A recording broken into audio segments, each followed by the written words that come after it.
Hello students, good morning. BA second year की भूगोल की क्लास में स्वागत है आप सभी का। तो इसमें हम द्वितीय प्रश्न पत्र राजस्थान का भूगोल का अध्ययन कर रहे हैं। तो इसमें हम राजस्थान का जो अपवाह तंत्र है उसका अध्ययन कर रहे हैं। आज हम आंतरिक प्रवाह की नदियां हैं उनके विषय में जानेंगे। आंतरिक प्रवाह यानी जो नदियां अपना जो जल है वो समुद्र में नहीं गिराती है, कहीं आसपास के जो क्षेत्र है वो मिट्टी में है, वहीं पे ये समा जाती है। जो आंतरिक प्रवाह की जो नदियां हैं ये बरसाती नदियां होती है। जब वर्षा होती है तब इनमें थोड़ा बहुत जल है वो प्रवाहित होता है, अन्यथा ये जो नदियां ये सूखी रहती है। बारहमासी नदियां ये नहीं है। देखो, आंतरिक प्रवाह में जो पहली नदी है वो हम लेंगे घग्गर नदी।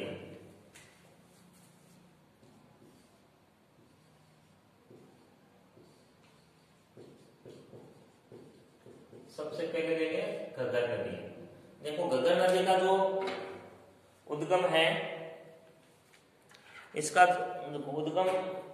जो उद्गम है वो हिमाचल प्रदेश में शिवालिक जो पहाड़ियां है वहां से होता है घग्गर नदी का। उसके बाद देखो इसके कुछ उपनाम भी है, जैसे इसे नट भी कहते हैं, मृत नदी भी कहते हैं और प्राचीन सरस्वती नदी भी कहते हैं। जैसे सरस्वती नदी है जो कि लुप्त हो चुकी है, तो जो लुप्त हो चुकी सरस्वती है उसका अवशेष घग्गर नदी को माना जाता है। मृत नदी भी कहते हैं, प्राचीन सरस्वती नदी और नट भी कहते हैं। उद्गम स्थल है इसका हिमाचल प्रदेश में।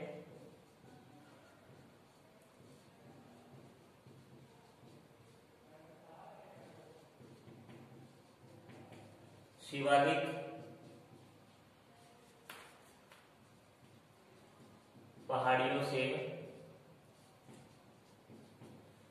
की पहाड़ियों से इसका उद्गम होता है और लंबाई है इसकी 465 किलोमीटर।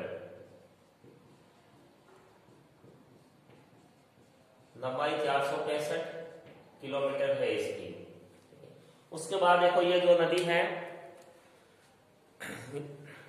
ये जो शिमला है उसके पास से कालका से निकलकर ये अंबाला, पटियाला, हिसार होते हुए राजस्थान में प्रवेश करती है। अब देखो राजस्थान में कहां प्रवेश कर रही है ये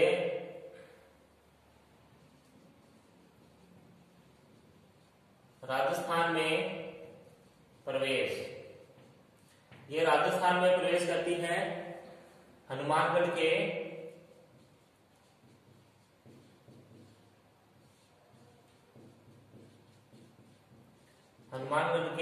टिब्बी से। टिब्बी जो क्षेत्र है हनुमानगढ़ का, वहां से यह जो नदी है वो राजस्थान में प्रवेश करती है। और राजस्थान में ये देखो हनुमानगढ़ और गंगानगर दो जिलों में प्रवाहित होती है।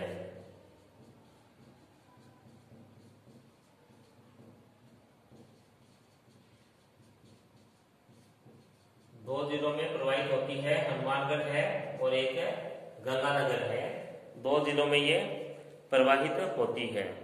और हनुमानगढ़ में देखो इस नदी के किनारे पे दुर्ग है, एक बटनेर दुर्ग है। बटनेर का दुर्ग स्थित है, इसी नदी पे है। और राजस्थान का देखो सबसे प्राचीन दुर्ग है बटनेर का जो दुर्ग है, सबसे प्राचीन दुर्ग है राजस्थान का। फिर है इसमें देख यह नदी पाकिस्तान तक चली जाती है, फोर्ट अब्बास तक। जब इसमें बहुत अधिक पानी आता है या बरसात होती है या बाढ़ आ जाती है, तो ये पाकिस्तान के एक स्थान है फोर्ट अब्बास। फोर्ट अब्बास तक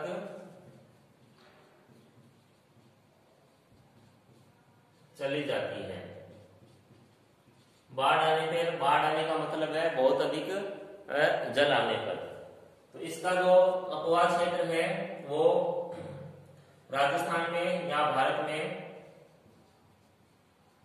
इसका अपवाह क्षेत्र राजस्थान में नाली कहलाता है।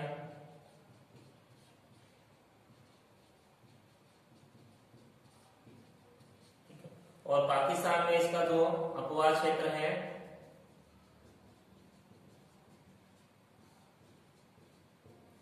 पाकिस्तान में इसका अपवाह क्षेत्र हकरा कहलाता है। इसका जो अपवाह क्षेत्र है वो हकरा कहलाता है। तो ये था, घग्गर नदी थी, इसके बारे में हमने जाना है। मृत नदी है, प्राचीन सरस्वती नदी है, उद्गम हिमाचल प्रदेश में शिवालिक पहाड़ी से होता है, लंबाई 465 किलोमीटर है। उसके बाद राजस्थान में प्रवेश करती है, हनुमानगढ़ के टिब्बी क्षेत्र से प्रवेश करती है, गंगानगर और हनुमानगढ़ 2 जिलों में प्रवाहित होती है।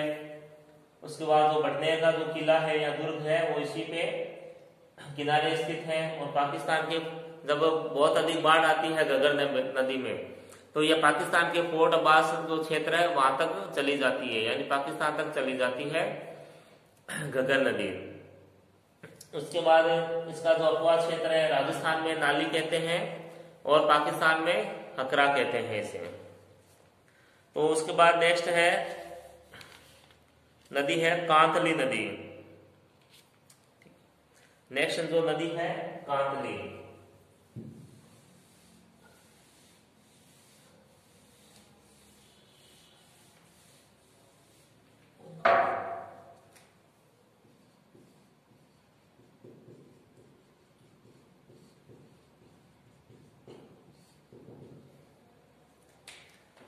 कांतली नदी का जो उद्गम है वो सीकर में नीमका थाना से इसका उद्गम होता है, कांतली नदी का।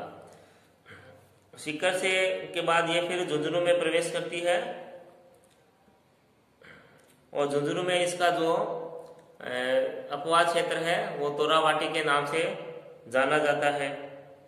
और ये जो नदी है इसके जो किनारे थी गणेश्वर सभ्यता है उसका विकास हुआ था। और जो गणेश्वर सभ्यता है वो प्राचीन ताम्रयुगीन सभ्यताओं की जननी कहलाती है।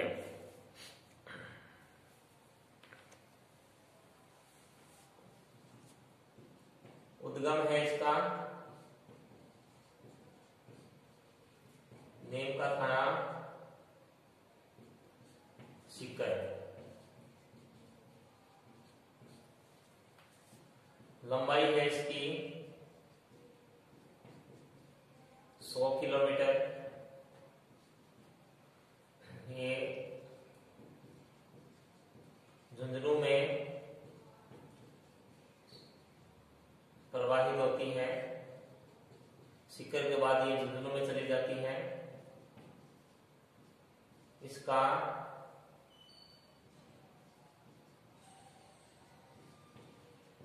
अपवाह क्षेत्र तोरावाटी कहलाता है। जैसे घग्गर नदी है उसका जो अपवाह क्षेत्र था नाली कहलाता है, तो कांतली नदी है उसका जो अपवाह क्षेत्र है वो तोरावाटी कहलाता है। उसके बाद ये जो गणेश्वर सभ्यता है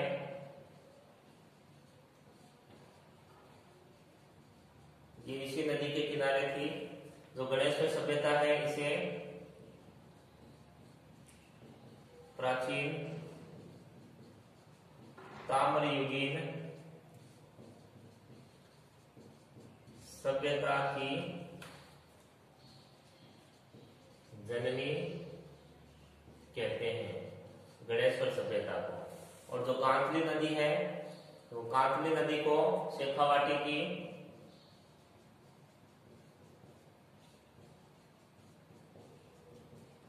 भागीरथी कहते हैं।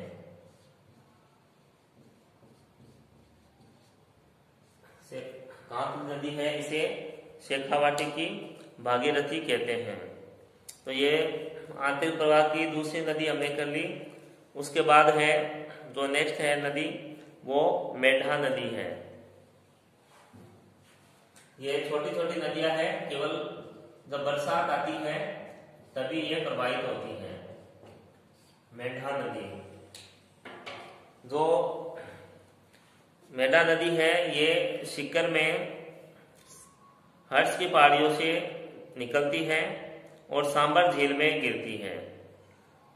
ठीक है, ये सांबर झील है जो राजस्थान की खारे पानी की सबसे बड़ी झील है, उसमें ये मेढा नदी गिरती है, जो कि सीकर की जो हर्ष की पहाड़ियां हैं वहां से इसका उद्गम होता है। फिर है साबी नदी। देखो साबी नदी है, इसका जो उद्गम होता है सेवर पहाड़िया जयपुर से। चौथी नदी है साबी नदी।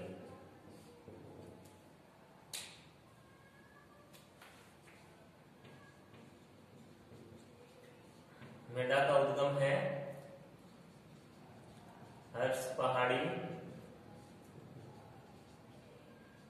सीकर, और साबी नदी का उद्गम है सेवर पहाड़िया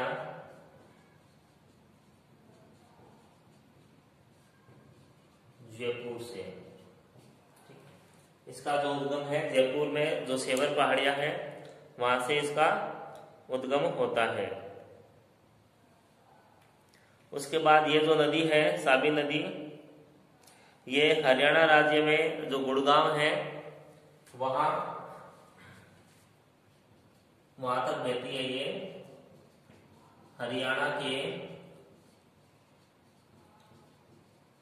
गुड़गांव, ठीक है। लेकिन अब गुड़गांव का नाम परिवर्तित हो गया है, इसका नाम गुरुग्राम रख दिया गया है।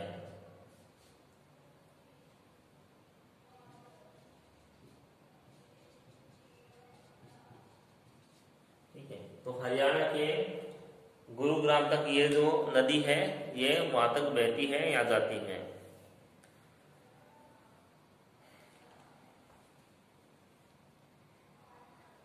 जब वर्षा काल में ये जो नदी है साबी नदी है, ये इसमें बाढ़ भी आ जाती है और जन और धन की इसमें हानि होती है साबी नदी में। उसके बाद नेक्स्ट है मंथा नदी।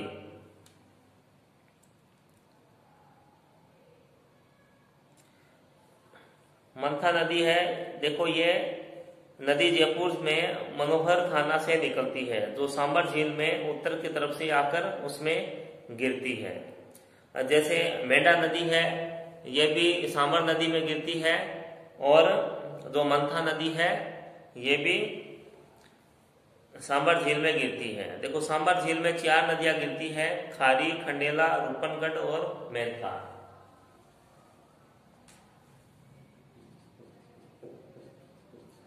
सांभर,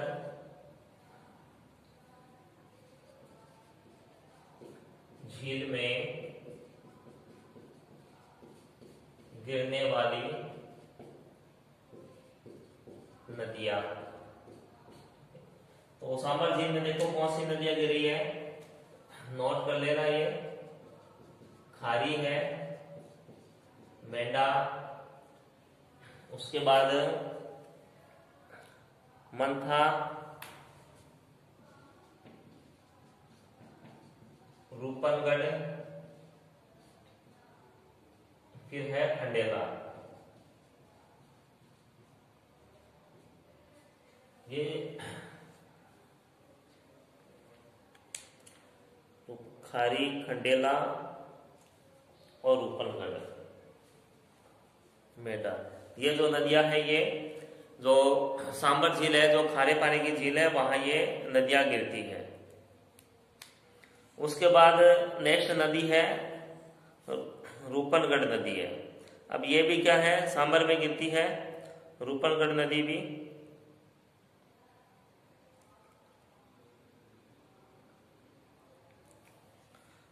रूपनगढ़, और ये इसका जो उद्गम है, इसका अजमेर में होता है, सलेमाबाद किशनगढ़ से, और यह सांभर में गिरती है ये नदी। उसके बाद है देखो कांकने नदी है। नेक्स्ट जो नदी है वो है कांकने नदी।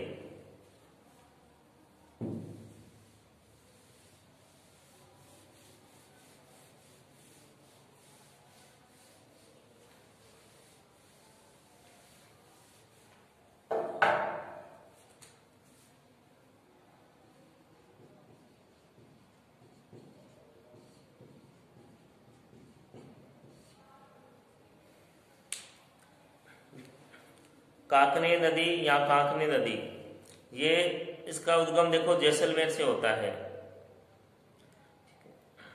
काकने नदी है, इसका जो उद्गम है जैसलमेर में होता है, कोटरी गांव से होता है, ये नदी निकलती है। और कुछ किलोमीटर चलने के बाद यह नदी लुप्त हो जाती है, और इसे स्थानीय भाषा में इस नदी को मसूरदी नदी कहते हैं। और ये जो नदी है ये बुध झील का निर्माण करती है। काकने नदी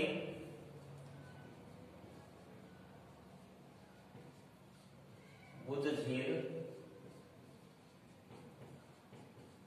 का निर्माण करती है।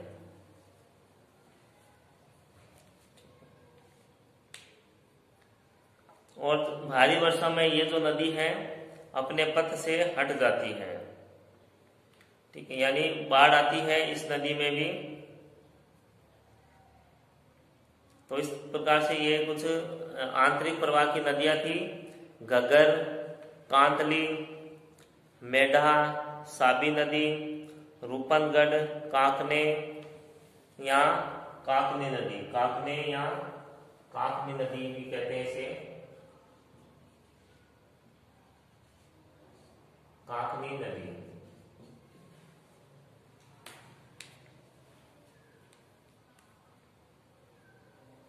ये आंतरिक प्रवाह की नदियां हैं।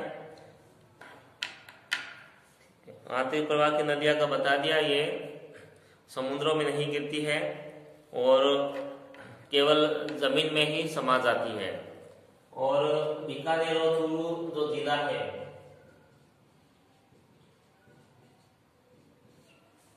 बीकानेर और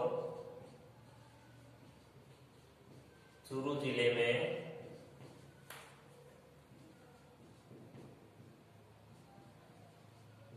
एक भी नदी नहीं है। बीकानेर और चूरू जिले में एक भी नदी नहीं है। तो इन दोनों जिलों में कोई नदी नहीं है, और बाकी सभी जो जिले हैं वहां भले ही छोटी नदी हो, नदी देखने को मिलती है। और राजस्थान की सबसे लंबी नदी है चंबल नदी को माना जाता है। और जो आंतरिक प्रवाह की में जो नदी है जो केवल राजस्थान में ही बहती है, तो उसमें बनास नदी को सबसे लंबी नदी माना जाता है। जो अंतर प्रवाह की जो नदी है, इसमें जो कांतली नदी है इसे सबसे लंबी नदी माना जाता है। ठीक है, ये नदियां थी। जो राजस्थान का अपवाह तंत्र है वो कंप्लीट हो गया है। जैसे झीलों में देखो, राजस्थान में मीठे पानी की सबसे बड़ी झील है वो जयसमंद झील है, जिसे डेबर झील भी कहते हैं। यह उदयपुर में स्थित है। और खारे पानी की सबसे बड़ी झील है वो सांभर झील है। ये जयपुर और नागौर में ये स्थित है। दोनों ही जिलों में इसका दोनों ही जिलों में इसका विस्तार है। ठीक है, तो आज के लिए इतना ही। तब तक घर पे रहें, स्वस्थ रहें। धन्यवाद।